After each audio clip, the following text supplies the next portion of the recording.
Master minds commerce చదవాలనుకునే 10th inter విద్యార్థుల తొలి ఎంపిక. సార్ ఇప్పుడు మీరు ఇంత పెద్ద డైరెక్టరు, ఇంత పెద్ద రైటరు, ఇంత పెద్ద హీరో.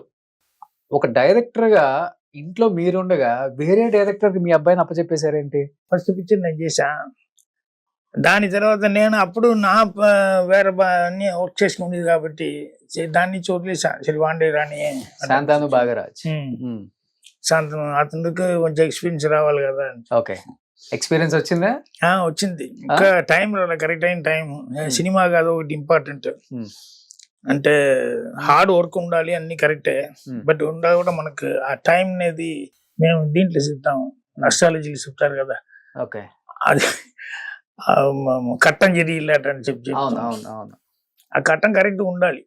సో మీకు కలిసి వచ్చినంత లక్కుంగా బాబుకి కలిసి రాలేదు. ఇంకా రాలే. అంటే ఇది లేకుండా వాడిని రైటర్ డైరెక్టర్ ఇటు వచ్చేసా. వాడిని బిగినింగ్ నుంచి ఆర్టిస్ట్ గానే మైండ్ లో డాన్స్ చేయటం, టీవీ అన్ని చూసి బాగా డాన్స్ చేయటం. ఇప్పుడు దాంట్లో మంచి పేరు తీశాడు. యాక్టింగ్ కానీ డైరెక్షన్ కానీ వాడికి కరెక్ట్ క్యారెక్టర్ ఇంకా దొరకలే. చాలా మంచి యాక్టర్. కొన్ని విజయ్ గారి పిక్చర్స్ లో చూశాను కదా నేను. చాలా అద్భుతంగా యాక్ట్ చేస్తారు. అండ్ ఈ మధ్య లవ్ ఇన్ హైదరాబాద్ తెలుగులో కూడా ఒక పిక్చర్ మహేష్ గారు చేసింది. మీరు కూడా వచ్చారు ప్రమోషన్స్ కి.